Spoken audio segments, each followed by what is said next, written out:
Shadow Director, Dissecting the DSM, Episode 2, The Codes and the Fraud. The psychiatric industrial system is not a conspiracy, but its structure carries consequences. Short appointments, revolving door admissions, chronic medication prescriptions, and reliance on diagnostic authority all amplify the very experiences it seeks to mitigate. But there's another layer, one that operates in the shadows of billing codes and financial incentives, where the DSM's categories become profit centers and diagnostic accuracy becomes secondary to billing volume. Welcome back to Shadow Director, Dissecting the DSM. In our first episode, we explored how 4 lives converged in psychiatric care and how the DSM's categories fragmented their experiences into discrete codes. Today, we're going deep, examining the actual mechanisms of fraud, the financial incentives that drive it, the real-world impact on patients, and the systemic structures that make F31.9 fraud not just possible, but profitable. The DSM provides the categories. The billing system provides the codes. The insurance companies provide the reimbursements. And in that intersection, financial incentives emerge that shape clinical decisions in ways that the DSM itself never intended. When a code like F31.9 generates higher reimbursements than codes for anxiety or depression, when it requires minimal documentation, when it's easy to justify and hard to challenge, it becomes attractive to providers who are more interested in volume than accuracy. Let's dissect F31.9 in detail. In the DSM-5, unspecified bipolar disorder is a catch-all category. It's used when a patient shows symptoms of bipolar disorder, but doesn't meet the full criteria for bipolar I, bipolar II, or cyclothymic disorder. It's meant to be a temporary classification, a placeholder until more information is available. But in practice, it's become something else entirely.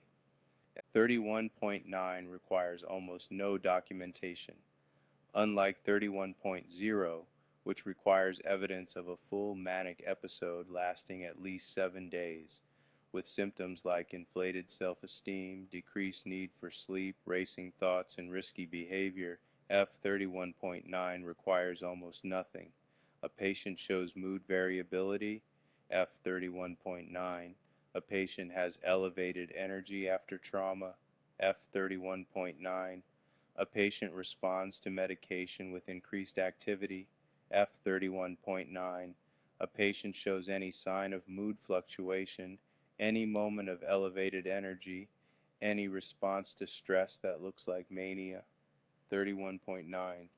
The code is so broad, so undefined, that it can be applied to almost anyone who shows any sign of mood fluctuation. But here's where it gets profitable. 31.9 triggers higher reimbursement rates than codes for anxiety or depression. Insurance companies pay more for bipolar diagnoses because they're considered more serious, more complex, more in need of ongoing care. And ongoing care means ongoing billing. Every medication check, every therapy session, every follow-up appointment becomes part of a treatment plan for a condition that may not actually exist. Let's look at the actual numbers. A typical therapy session for anxiety might bill at $150. A medication management appointment for depression might bill at $200. But a bipolar diagnosis, even an unspecified one, can justify more intensive treatment, more frequent visits, more complex medication regimens. The billing can easily reach $300, $400, even $500 per visit. And when that visit happens monthly or bi-weekly or weekly, the revenue adds up quickly. In facilities driven by volume and profit, F31.9 becomes the default. New patient intake, F31.9. Follow-up visit, F31.9. Medication adjustment, F31.9. The code is applied without proper assessment, without meeting diagnostic criteria, without considering alternative explanations. The patient's actual experience, their trauma, their panic, their terror, their identity fragmentation, none of that matters. What matters is the code, the billing, the reimbursement. Consider the intake process in detail. A 17-year-old arrives, panic already coursing through their body. They're asked to fill out forms, answer questions designed for insurance coding, not human understanding. The clinician has 15 minutes, maybe 20. They must assess, diagnose, prescribe, document. But here's where the shadow deepens. That diagnosis isn't just clinical, it's financial. Every code entered into the system triggers a billing cycle, an insurance claim, a reimbursement structure. And F31.9, with its high reimbursement rate and minimal documentation requirements, becomes the path of least resistance. The clinician faces a choice. They could spend time understanding the patient's trauma, exploring the panic's origins, examining the patterns of terror and identity fragmentation. But that takes time, and time is money. Or they could apply F31.9, document minimal symptoms, and move on to the next patient. In a system that rewards volume, the choice is often clear. 31.9 it is. The DSM fragments experience into discrete disorders. Panic becomes panic disorder, F4 1.0. Identity instability becomes borderline personality disorder, F6 0.3. Mania becomes bipolar type 1, F31.0. But in the billing system, mania often becomes something else entirely, F31.9, unspecified bipolar disorder. This code, this seemingly innocuous diagnostic category, has become one of the most frequently billed codes in psychiatric care. And in the hands of unscrupulous providers, it has become a tool for systematic fraud. The fraud takes multiple forms, and we need to understand each one.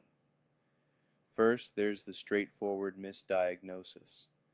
Providers apply F31.9 to patients who clearly don't meet criteria, billing for services that aren't medically necessary. A patient shows elevated energy after a trauma response, F31.9. A patient has increased activity after starting an antidepressant, F31.9. A patient shows any sign of mood variability, regardless of context, 31.9. The code is applied without proper assessment, without meeting diagnostic criteria, without considering that the patient's presentation might be better explained by trauma, by medication effects, by situational factors. Second, there's the placeholder fraud. Providers use F31.9 as a placeholder, applying it during initial assessments and never updating it, even when the patient's actual presentation suggests a different diagnosis. The code sticks, becomes part of the medical record, and justifies ongoing treatment for a condition that may not exist. The patient might actually have trauma-related symptoms, or anxiety, or depression, but F31.9 remains, generating billing opportunities month after month, year after year. Third, there's the medication justification fraud. Providers use F31.9 to justify expensive medications, complex treatment plans, and extended care, all of which generate more billing opportunities. Bipolar medications are often more expensive than antidepressants or anti-anxiety medications. They require more monitoring, more frequent visits, more complex dosing. 31.9 justifies all of this, even when the patient doesn't actually have bipolar disorder. Fourth, there's the volume fraud.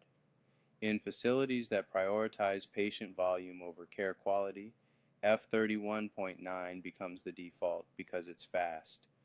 No need for detailed assessment. No need to meet full diagnostic criteria. Just apply the code, bill for the service, and move on. The volume increases, the revenue increases, and the quality of care decreases. But the impact on patients is devastating. Once F31.9 is in a medical record, it follows the patient. Every new provider sees it. Every insurance company has it on file. Every future assessment is colored by it. The patient may not actually have bipolar disorder. Their mania may be compensatory, a response to terror, not a primary mood condition. But the code says otherwise, and the code has power. At 21, during the second intake, the young adult noticed something. The same questions, the same forms, the same hurried assessments. But now, he also noticed the billing. Every visit, every assessment, every medication adjustment, it all had a code. And increasingly that code was F31.9. He wasn't bipolar in the traditional sense. His mania was compensatory, a response to terror, not a primary mood disorder. But the system didn't care. 31.9 was easier, faster, more profitable. He began to research. He looked up F31.9 in the DSM. He read the diagnostic criteria. He compared his actual experience to what the code described, and he realized he didn't meet the criteria. His mania wasn't a primary mood disorder. It was a response to trauma, a compensation for terror, a temporary surge of agency in the face of overwhelming pressure. But the code was there in his record, following him, shaping his care. By 23, the pattern was clear. Each hospitalization followed a script: assessment, F31.9 diagnosis, medication adjustment, brief therapy, discharge. The underlying trauma, the real source of the panic, the terror, the identity fragmentation remained unaddressed, but the billing was consistent. F31.9, F31.9, F31.9. The code became a self-fulfilling prophecy. Diagnose it, bill for it, treat it as if it's real, and it becomes real in the patient's medical record, following them for life. The oversight mechanisms are weak. Insurance companies rely on provider documentation, but if that documentation says F31.9, and if the provider has a pattern of applying F31.9, who's checking, who's auditing, who's questioning whether the diagnosis is accurate? The answer too often is no one. Insurance companies process claims, but they don't typically audit diagnostic accuracy. They rely on provider documentation, and if the documentation supports F31.9, the claim is paid. Regulatory bodies are overwhelmed. State medical boards investigate complaints, but they rely on patients to report problems, and patients often don't know they've been misdiagnosed. They trust their providers. They assume the diagnosis is accurate. They don't realize that F31.9 might be a billing tool rather than a clinical assessment.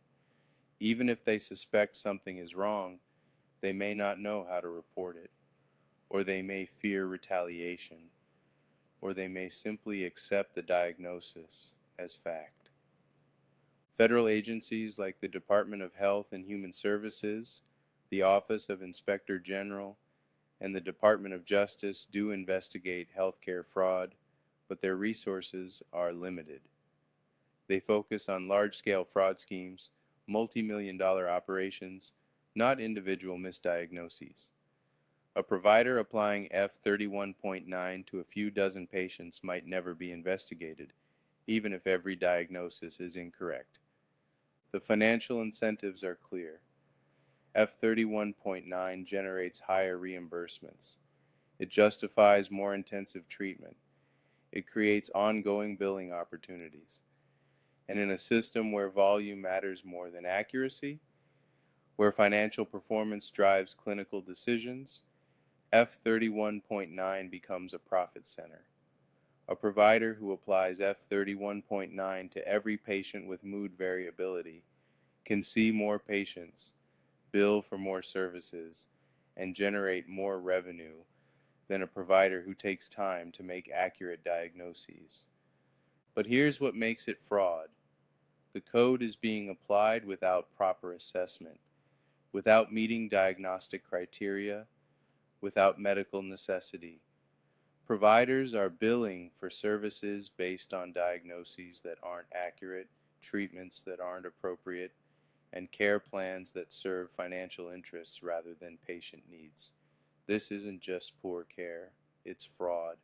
It's billing for services that aren't medically necessary. It's applying codes without proper justification.